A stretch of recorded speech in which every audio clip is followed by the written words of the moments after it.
Bismillahirrahmanirrahim. Assalamualaikum warahmatullahi wabarakatuh.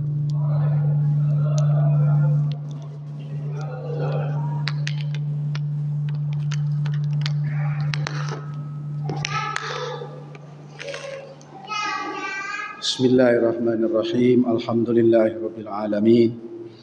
Wassalatu wassalamu ala sayyidil mursalin sayyidina wa maulana Muhammad wa ala alihi wa ashabihi ajma'in wa la hawla wa la quwwata illa billahil aliyyil azim. Allahumma aftah lana hikmataka wa ansur alaina rahmataka min khazaini rahmatik ya arhamar rahimin. Allahumma aftah lana futuhal arifin waj'alna minal ulama'il amilin waj'al a'malana khalisatan liwajhikal karim. Allahumma anfa'na bima 'allamtana wa 'allimna ma yanfa'una wa zidna 'ilma warzuqna fahma walhamdulillahi ala kulli hal wa na'udzu billahi min hali ahli an-nar. Wa sallallahu ala sayyidina Muhammad wa ala alihi wa ashabihi ajma'in walhamdulillahi rabbil alamin. Bapak-bapak dan ibu-ibu, kita meneruskan kajian hadis yang ada dalam Riyadhus Shalihin. Kita berada pada babun fid dalalati ala khairin wa du'a ila hadyin aw dalalatin. Bab tentang menerangkan, menunjukkan kepada kebaikan dan mengajak kepada kebaikan atau keburukan dengan resikonya masing-masing. Kita sudah membahas ayatnya, kita sudah membaca beberapa hadis sampai ke hadis terakhir, hadis keempat. Ini dalam catatan saya di sini. Bismillahirrahmanirrahim. Wa an Anasin radhiyallahu anhu. Dan dari Sayyidina Anas. Jadi hadis ini dari sahabat Anas bin Malik radhiyallahu anhu. Kata Anas begini, anna fata min aslama qala, bahwa seorang pemuda dari Bani Aslam. Jadi di Madinah itu banyak suku, banyak marga. Ada marga juga di sana itu. Masing-masing ada nama ya. Kalau di kita di Jawa nggak ada marga ya. Nggak ada Jawa, di Batak ada, di Ambon ada juga ya. Ada Bapak Kapitannya. Nah, iya, kalau jadi di Madinah juga ada marga, tapi di Jawa nggak ada. Kenapa ya? Males kali ya.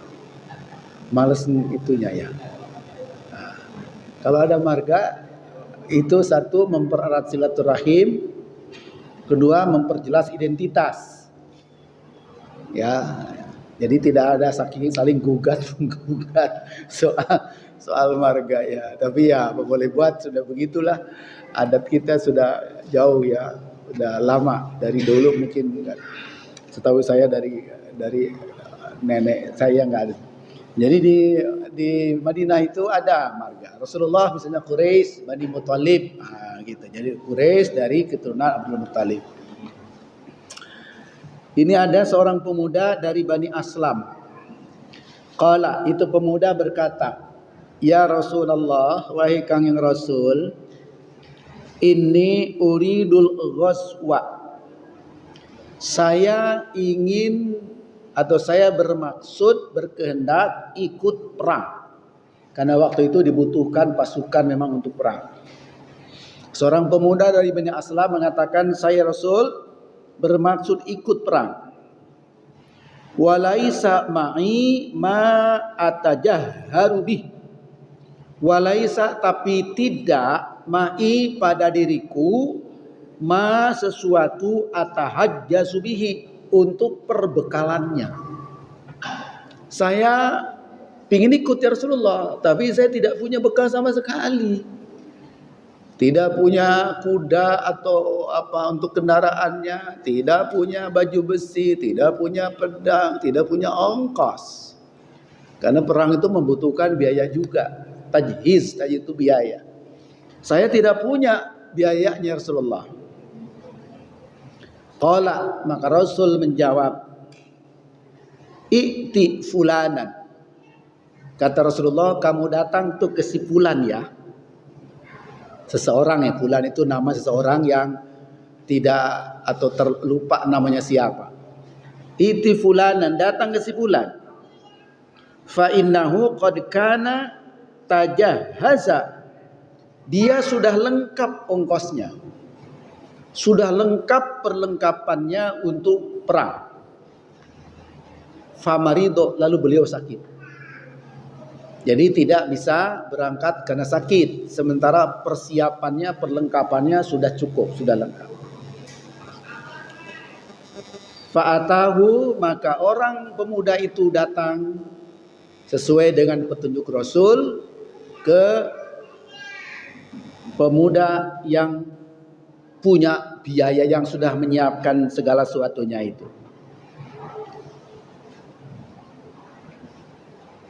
Faqala, maka berkata si orang tadi yang Bani Aslam kepada orang yang sakit tadi itu. Faqala Rasulullah SAW, telah bersabda Rasulullah SAW, yukri'ukas salam, menyampaikan salam kepada anda. Kata yang tadi, wahai fulan, Rasulullah menyampaikan salam kepada anda. Wa yaqulu, dan beliau mengatakan, a'tinil ladzi tajahhazta bih, berikan saja kepadaku semua persiapan untuk perang itu. Kalau tuan sakit tidak bisa berangkat, saya yang pakai untuk berangkat ke medan perang, ya, memakai perbekalan yang dimiliki oleh orang yang sakit tadi. Faqala, maka orang sakit tadi berkata, ya fulanah, wahai istriku. Fulanah itu nama nama seseorang yang tidak ketahuan namanya, tapi wanita. Ini maksudnya ke istrinya. Ya fulanah, wahai istri, a'tihi alladzi tajahhaztu bih, berikan ke orang ini yang sudah aku siapkan perbekalan untuk perang tadi. Wala tahbisi minhu syai'a, tidak usah dikurangi sedikit pun. Jangan ada yang ketinggalan, semua yang sudah saya siapkan tapi saya tidak bisa pakai karena saya sakit, berikan semuanya, jangan dikurangi sedikit pun.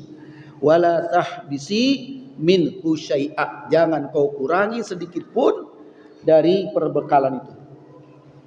Fa wallah, maka demi Allah, la tahbisi minhu syai'a, tidaklah engkau mengurangi sedikit pun dari perbekalan itu, fayubarakalaki fihi, maka engkau diberkahi oleh Allah Subhanahu wa taala dari perbekalan yang diberikan kepadaku itu.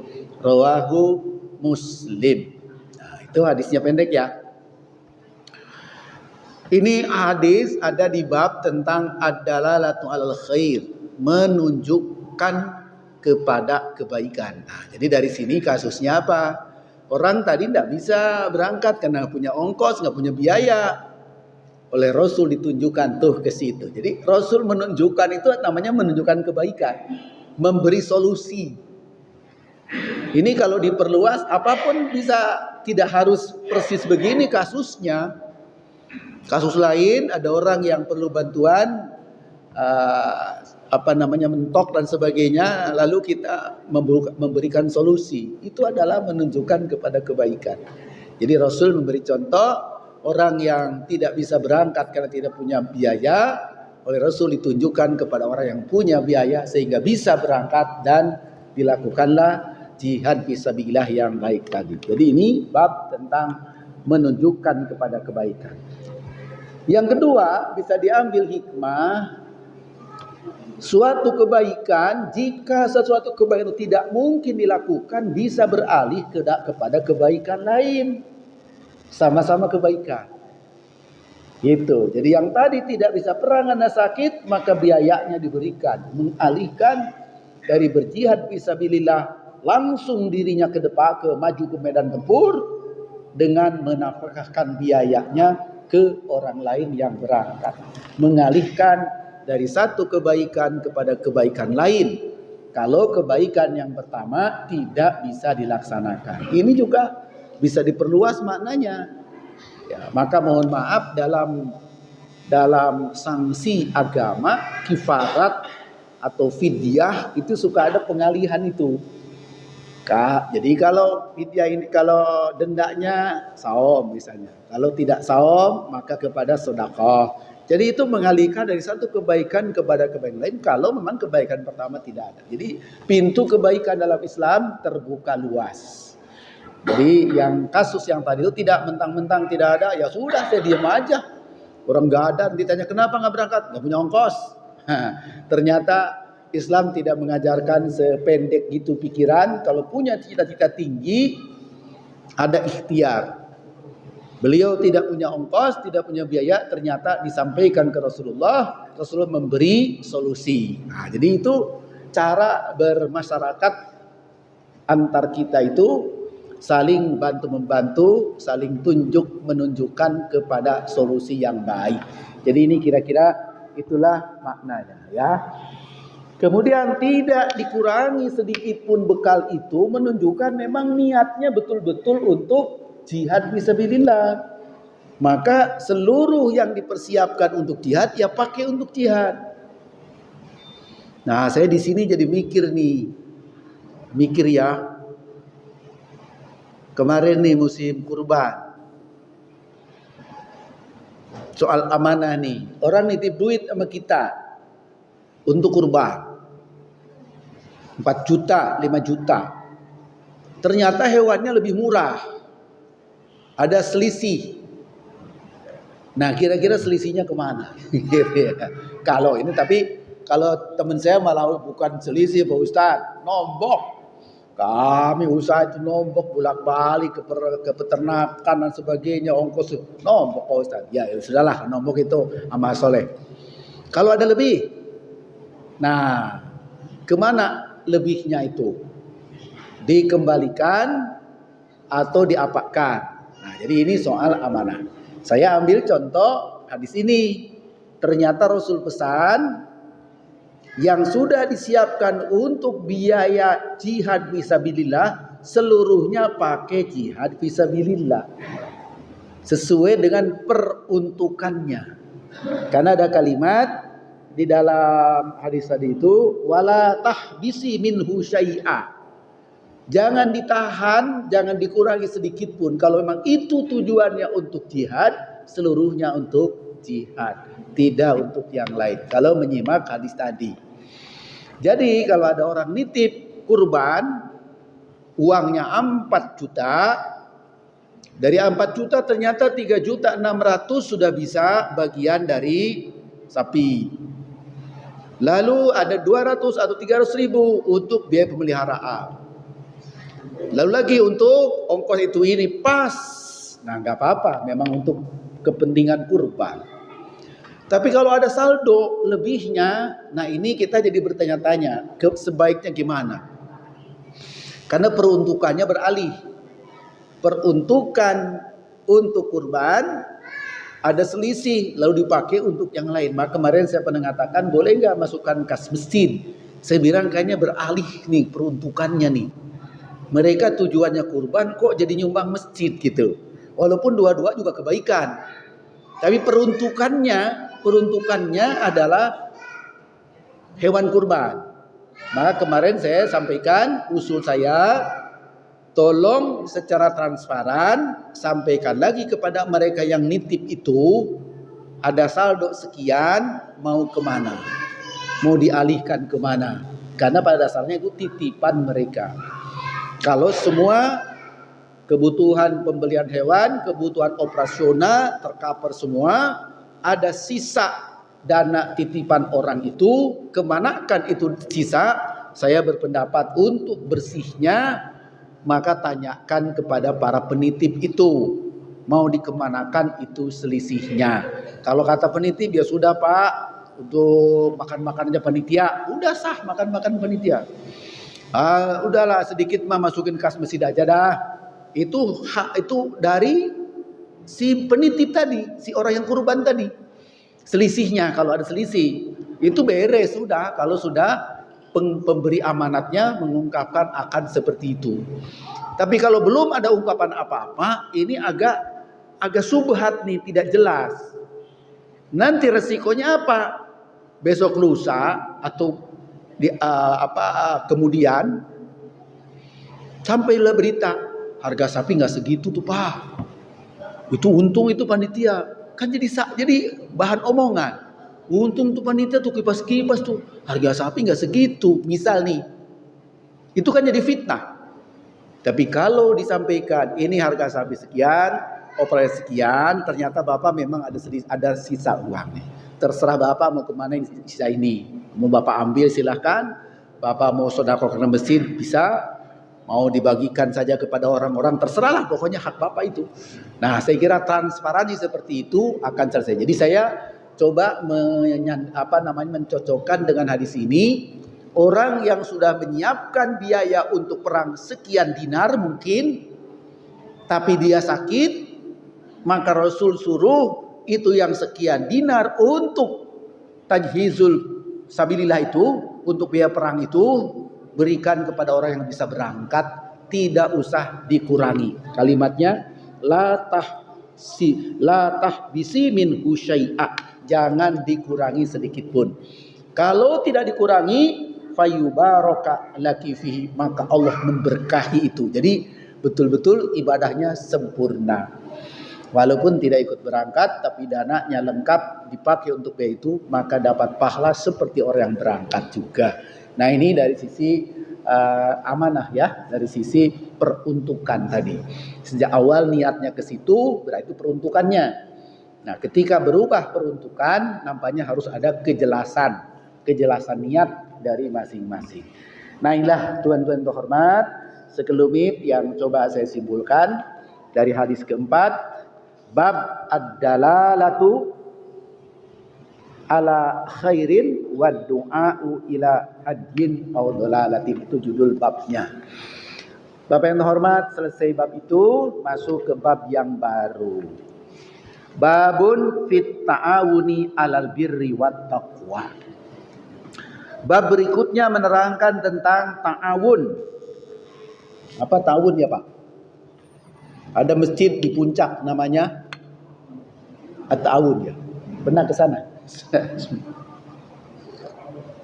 Bismillah. Ta'awun itu tolong menolong.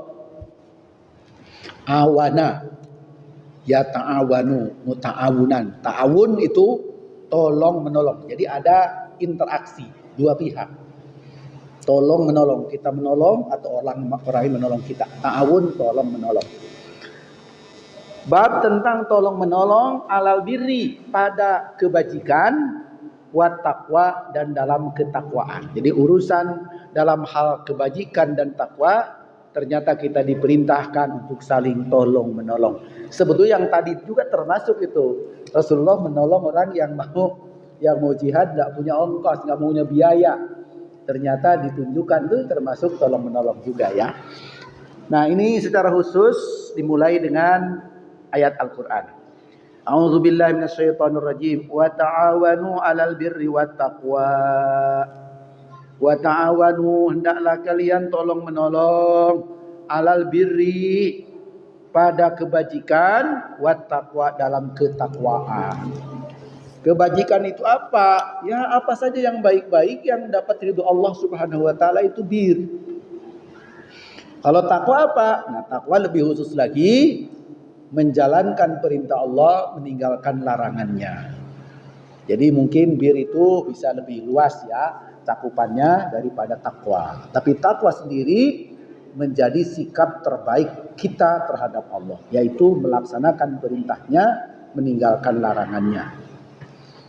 Surat Al-Maidah itu ya, wa ta'awanu 'alal birri wat taqwa. Bertolong-tolonganlah kamu satu sama lain dalam kebajikan dan ketakwaan. Ayat yang kedua, wa qala ta'ala, Allah berfirman juga dalam ayat yang lain. Ini ayat paling populer.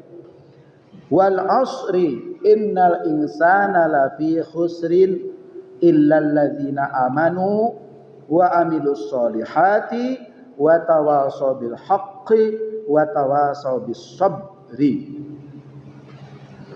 Wal asri, demi masa. Jadi kalau tafsirnya panjang ya. Yang dimaksud masa itu mutlakul waktu, asal waktu saja atau waktu-waktu khusus. Jadi para ulama tafsir itu menguraikan beragam.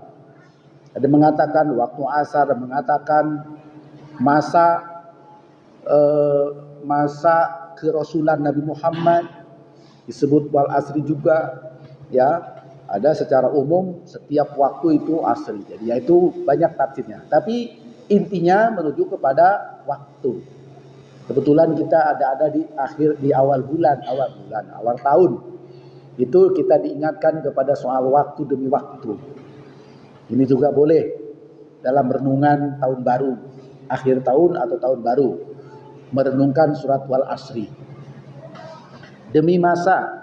Innal insana, sesungguhnya manusia itu lafi khusrin, sungguh dalam kerugian. Jadi kalau sampai di situ wakaf, semua manusia rugi. Kenapa? Sebab manusia dikasih modalnya dari waktu ke waktu berkurang. Jadi manusia itu pasti rugi. Diberi modal oleh Allah, modal itu dari waktu ke waktu habis, berkurang. Modal apa? Waktu, umur. Dikasih modal waktu sekian. Ini dari waktu ke waktu berkurang terus ini. Berarti modal kita berkurang terus nih. Ibarat lilin itu kita targetnya segini, nyala terus, ngebakar terus, ujungnya habis. Umur kita segitu. Setiap saat itu berkurang. Maka pasti rugi.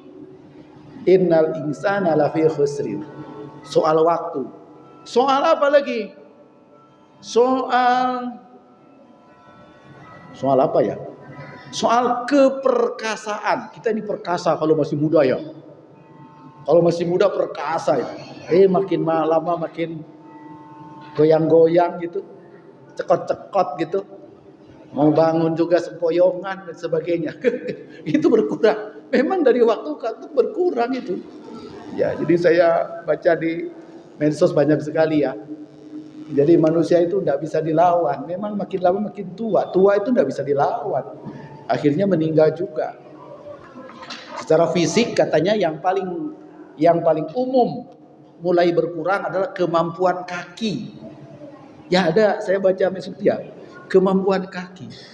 Anak kecil memang dulu masih baru bayi, belum bisa jalan. Tapi itu begitu bisa jalan, bisa lari, lincah banget anak kecil. Lalu lagi masa-masa remaja, mungkin jago main bola, jago takraw, jago apa gitu. Tapi kalau sudah 30 ke sana, sudah mulai berkurang kemampuan kaki itu. Karena kaki konon yang paling memikul beban berat tubuh kita adalah kaki. Maka ada istilah ciri-ciri tua itu dilihat dari kemampuan kaki. Ini kata orang ya. Tapi maksud saya kekuatan yang kita miliki juga makin lama makin berkurang. Waktu yang kita miliki jatahnya makin lama makin berkurang. Dan seterusnya. Maka kata ayat kalau wakaf di situ semua manusia pasti rugi. Karena modal makin lama makin habis. Tapi modal makin lama makin habis, tidak rugi kalau diimbangi dengan omset. Ada omsetnya Pak. Kita modal boleh berkurang, tapi ada pemasukan. Pemasukannya bahkan untung misalnya. Enggak rugi. Ada pemasukan. Umur boleh habis, tapi ada pemasukan. Pemasukannya apa? Illal ladzina amanu, kecuali orang yang beriman. Nah, modal utama pemasukan terhadap diri kita. Umur boleh habis tapi diisi dengan keimanan kepada Allah. Wa amilus solihat, dan beramal soleh. Hati dengan penuh keyakinan, akidah, keimanan, ditambah dengan perbuatan-perbuatan kita yang soleh-soleh. maka waktu boleh habis, tapi kalau diisi dengan itu tidak akan rugi. Kan nanti akan balik keuntungannya, akan Allah berikan keuntungannya ketika modal kita habis, tapi pemasukannya juga bagus. Nah, gitu ya. Jadi illal ladzina amanu, kecuali orang beriman, wa amilus sholihat, dan beramal soleh, maka dia tidak rugi. Ya, cuman gini, maaf, di ayat lain rata-rata segitu, Pak. Jalan keselamatan itu 2 saja. Innal ladzina amanu wa amilus sholihati lahum jannatun na'im. Sesungguhnya orang-orang yang beriman dan beramal soleh, dia akan masuk surga yang penuh dengan kenikmatan. Banyak ayat mengatakan begitu. Tapi khusus di surat ini ternyata ada tambahannya, Pak. Illal ladzina amanu wa amilus sholihat. Masih ada. Kalau betul-betul ini seolah-olah kalau sampai di situ saja, bisa saja masih rugi juga. Apa tambahannya? Wa tawasau bil haqqi wa tawasau bis sabri. Tawasau artinya apa? Saling berwasiat. Bil haqqi, dengan kebenaran, wa tawasau bis sabri, saling berwasiat dengan kesabaran. Mari kita ukur. Kalau tidak saling berwasiat, memangnya kenapa? Gitu ya. Saya sudah beriman, saya sudah beramal soleh, tapi tidak tawasau bil haqqi, tawasau bis sabri. Memangnya kenapa? Disinilah kelemahan manusia. Boleh jadi manusia merasa sudah beriman, manusia merasa sudah beribadat, beramal soleh, lalu tidak ada saling tausiah, tidak ada saling wasiat satu sama lain. Manusia itu punya kelemahan. Kadang-kadang merasa sudah baik padahal belum baik. Merasa sudah mantap iman padahal imannya belum mantap. Merasa sudah ibadat dengan baik padahal ibadatnya belum benar. Dan itu baru ketemu kalau ada tawasau bil haq wa tawasau bis sabr. Gitu, Pak.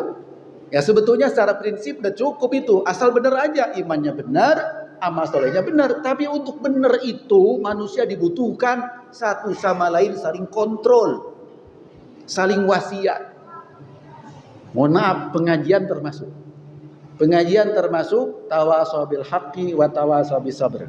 Jadi yang belum bisa diingatkan oleh yang sudah bisa, yang belum tahu diingatkan oleh orang yang sudah tahu. Tawasau bil haqqi wa tawasau bis sabr. Itu tentang kebenaran, demikian juga kesabaran.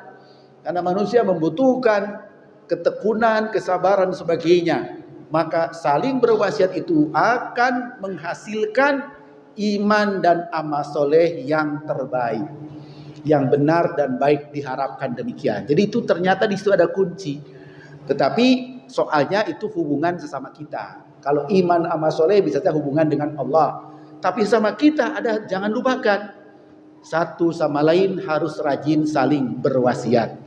Ya, para nabi itu adalah tugasnya untuk mewasiati umatnya.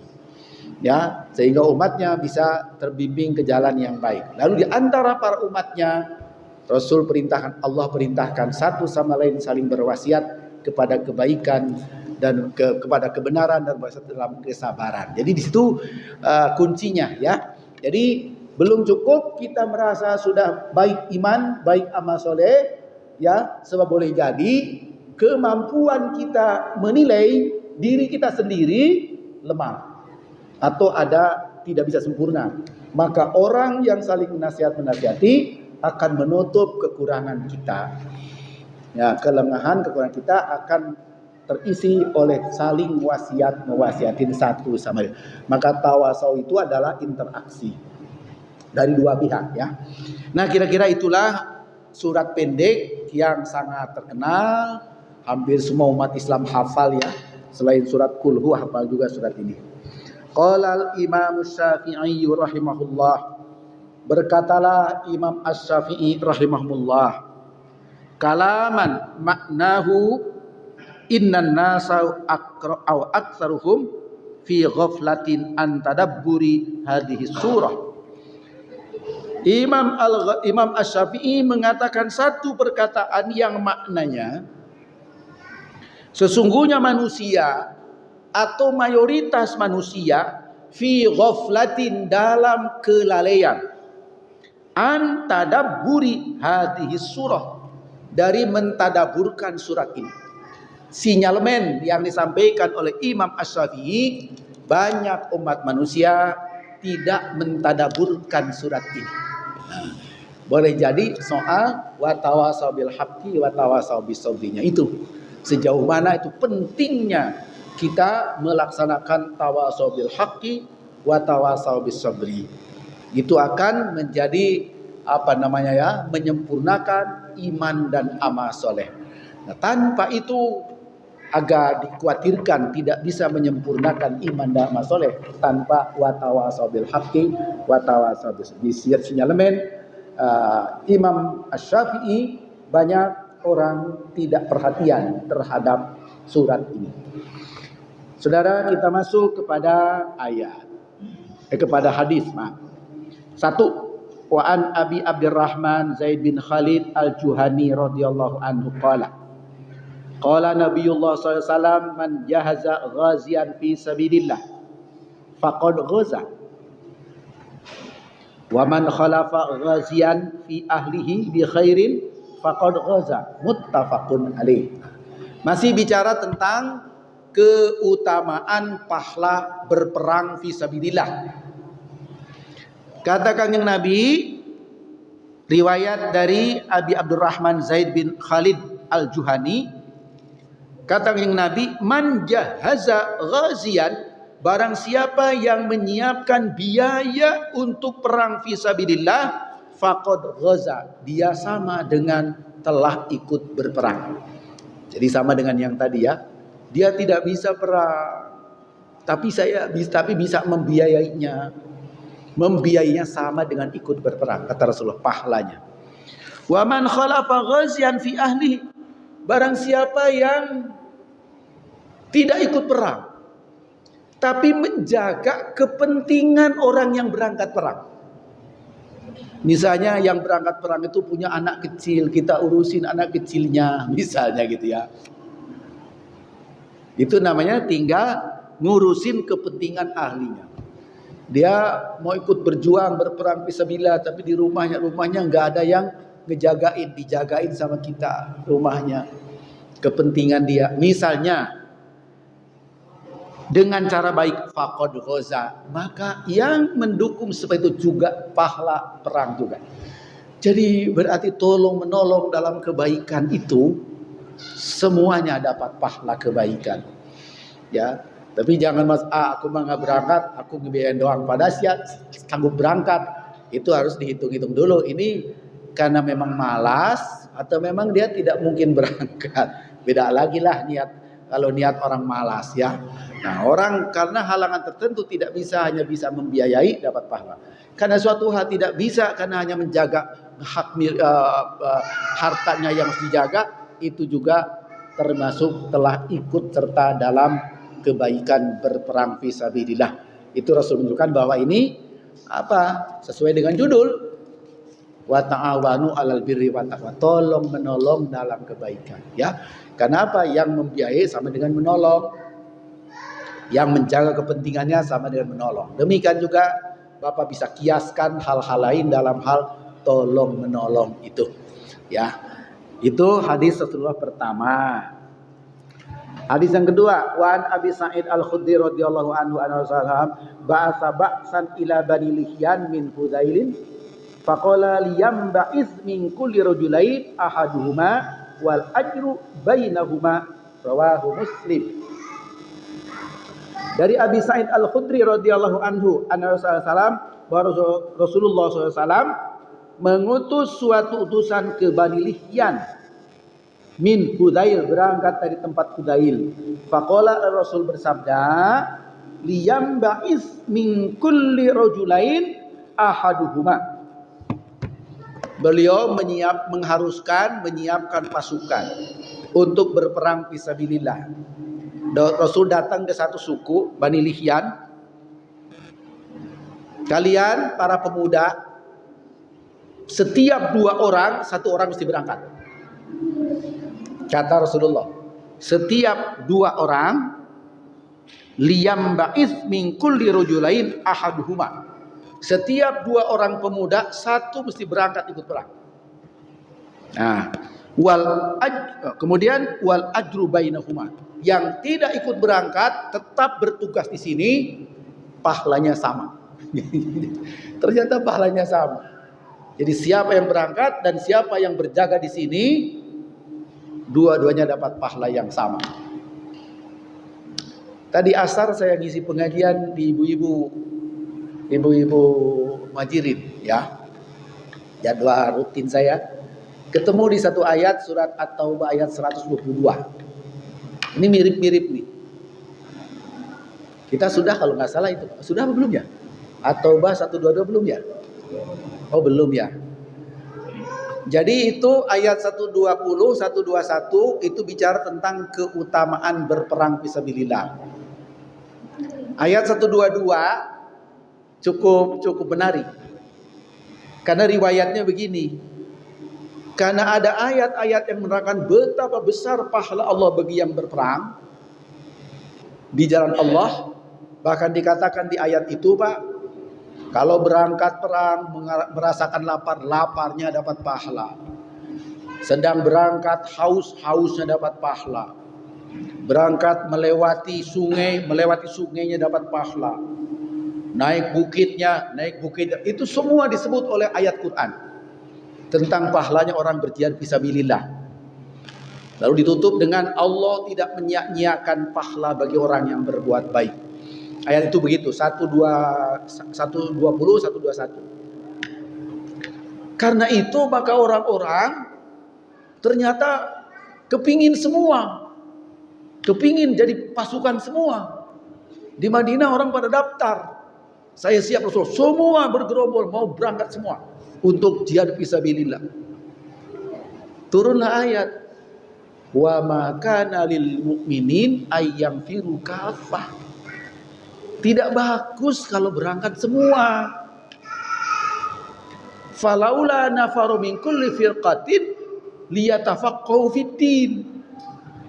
Mengapa tidak sebahagian dari kelompok ini tetap di sini ngaji ilmu, liyatafaqahu fiddin, mentafakuhkan ilmu agama. At-Taubah 122.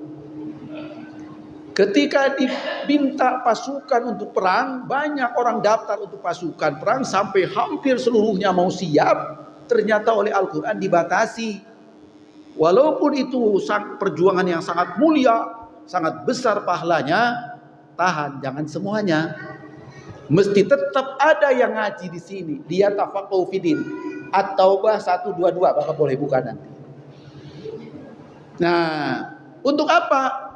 Liyungziru qaumahum idza raja'u. Untuk nanti orang yang pulang perang kembali ke negerinya, dia dapat pelajaran dari orang-orang yang punya ilmu itu. Jadi agama tetap hidup, dibagi 2. Saya teringat ke sini. 2 orang pemuda, kata Rasul, berangkat 1, standby di 1. Dua-duanya dapat pahala. Berkaitan dengan surat At-Taubah tadi, ketika wajib perang semua ngaji sebagian. Pahala ngaji sama dengan pahala perang kalau gitu ya. Ayat Quran. Ini Bapak sedang ngaji ya? Bapak sedang ngaji ya?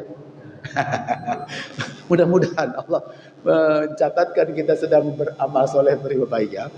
Itu silakan periksa. Dipikir-pikir, direnung-renung, maha benar Allah dengan firman-Nya itu. Bayangkan kalau orang senangnya perang aja, ya, sementara yang kaji ilmu tidak ada. Perang sudah selesai, musuh sudah takluk, kita mau praktek agama nggak tahu ilmunya, benar nggak? Ini sudah aman nih, sudah merdeka nih, nggak ada musuh lagi, ya, sudah tenang, nggak ada musuh lagi. Kita mau praktek ibadah, nggak tahu, nggak ada ilmunya. Mau sholat nggak tahu, puasa nggak tahu, nikah nggak tahu, nggak ada ilmunya. Jadi betapa, jadi sama-sama penting itu. Yang melabrak musuh, mempertahankan negara itu bagus. Lalu menghidupkan agama dengan ilmu itu juga penting dua-duanya. Bahkan mohon maaf ya, kalau tidak ada ilmu, kalau tidak ada orang yang berpegang teguh kepada hal itu, kita tidak ketemu dengan Islam barangkali ya. Maka para sahabat, para tabi'in itu banyak yang konsentrasi penuh terhadap ilmu. Dipelajarinya baik-baik sampai mendalam, diajarkannya kepada orang lain, diingatkanlah kepada yang belum tahu. Terus dari zaman ke zaman, sampailah 1446 ilmu agama utuh dari Kangjeng Nabi yang bersumber Al-Quran, Sunnah, diuraikan oleh para ulamanya. Pak hormat, kayaknya sudah di bel ya, sudah habis waktunya ya. Jadi saya sampai sini dulu aja. Tapi kesimpulan yang bisa saya sampaikan, ternyata tolong menolong dalam kebaikan diperintahkan oleh agama. Bahkan pahalanya berbagi-bagi, gitu ya. Ada orang yang susah ditolong sama kita, sesuatu yang susah, akhirnya yang susah melakukan itu dapat pahala, kita yang nolongnya dapat pahala juga. Jadi itulah perintah agama, sesama muslim harus terjalin, bantu membantu, tolong menolong dalam melakukan berbagai kebaikan, ya. Jadi boleh diperluas pengertiannya karena ini simple saja hadis-hadisnya ya. Terima kasih, hadanallahu yakum ajma'in. Subhanakallahumma rabbana bihamdik asyhadu an la ilaha illa anta astaghfiruka wa atubu ilaik. Wa sallallahu ala sayidina Muhammad wa ala alihi wa ashabihi ajma'in. Bifadli subhana rabbika rabbil izzati amma yasifun. Wassalamun alal mursalin walhamdulillahi rabbil alamin. Wassalamualaikum warahmatullahi wabarakatuh.